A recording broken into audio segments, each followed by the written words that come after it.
Audacious Kids, we are in our Friendship Factory series, and today we're going to be looking at what a good friend looks like. And today we're going to be exploring the idea that a good friend is generous. Now, what does this mean? Now, I consider myself to be quite a good friend, and when I was younger, I decided for no reason at all, I was going to do some baking and give my teacher at school a cake. Just because they were a great teacher. And that's one thing I did to be generous. Now, more recently, I've received lots of generosity from my friends. When I fell off a scooter and bumped my head, I got the biggest egg on my head and a black eye, and my friends were so kind and caring, looking after me. Now, there's loads of ways that generosity looks like. Maybe it could be, inviting someone to play football with you. Woo! Not quite so good at kicking the ball. I was meant to be quite then, but I didn't. Maybe it's inviting a friend to play football. Maybe it would be letting a friend join you when you're doing some gaming and you're sharing the controllers and having a good game together. Maybe you could save up some pocket money and give some flowers to somebody in your life. Maybe it could be sharing the chocolate with your brother or sister. Generosity looks so different and is so big, but isn't it great when we can be generous and other people are generous to us as well? And when we are generous, it's demonstrating God's love, how extraordinary and extravagant God is, and He's shown that to us throughout the Bible.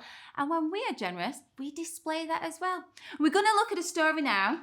And this week it's from the Old Testament, one of my favorite stories about Ruth and Naomi. God's story, Ruth. So part of God's story is about a woman named Ruth, and it begins like this. Ruth lived in a place called Moab and was married to a guy who was part of God's special family, the Israelites. A few years later, though, Ruth's husband died. Instead of returning to her family, which would have been expected, she stayed with Naomi, her husband's mom. Naomi tried to get Ruth to go back to her family in Moab, but Ruth wouldn't leave Naomi, no matter what.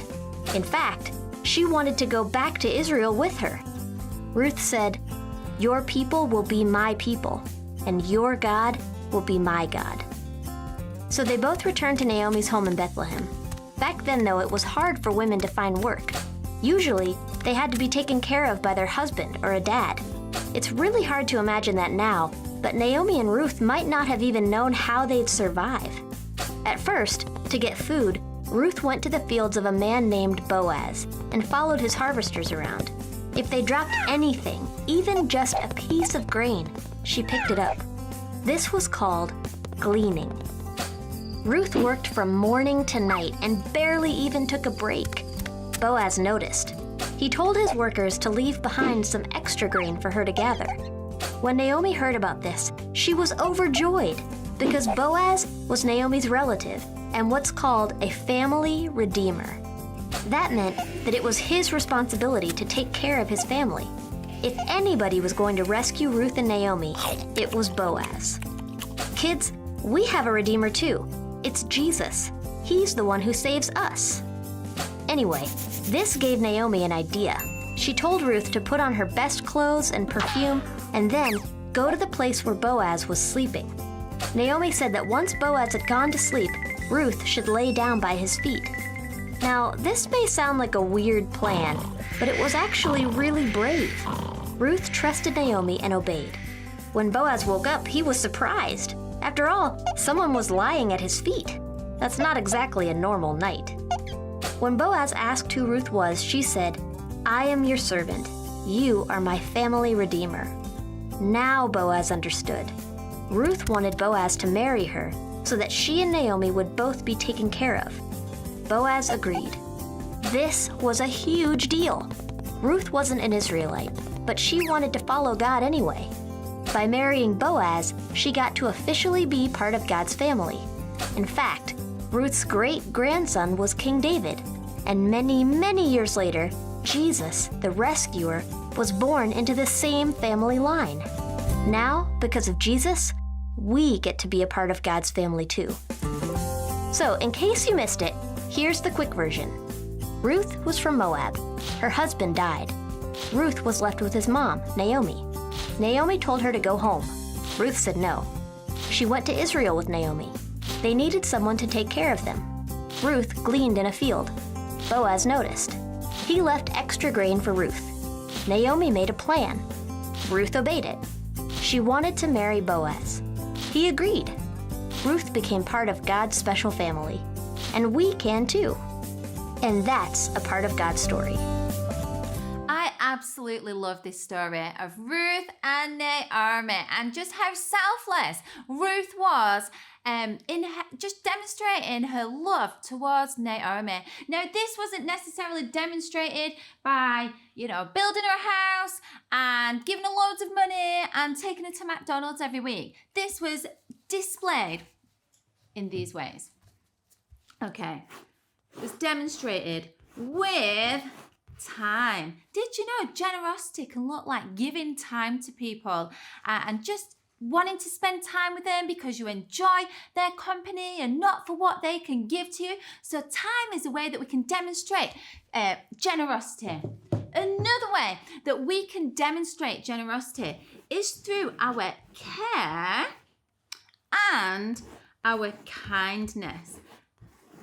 And Ruth demonstrated this amazingly. Now, we're not all great at nursing people and looking after people when they're hurt.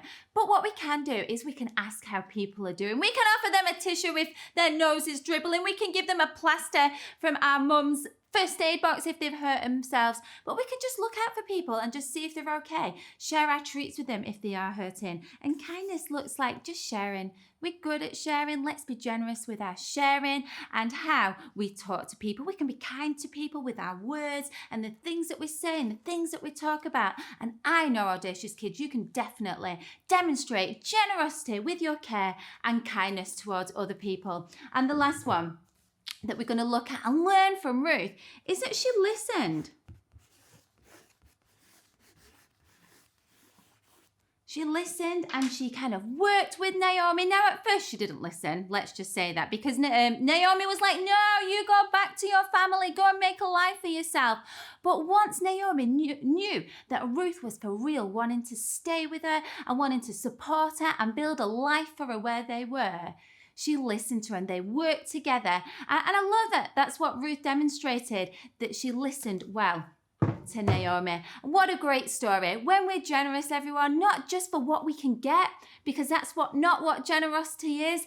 When we are generous because we want to live a godly life, we really, really bless other people. A great verse from Proverbs says this. It says, the world of the generous gets larger and larger. And as we are generous, more people actually, just naturally, want to spend time with us. And again, not for what we can give to them, but because we are fun, we're attractive, we're kind and caring. It's not about the stuff when we're generous. It's about who we are. And who we are is reflecting who God is.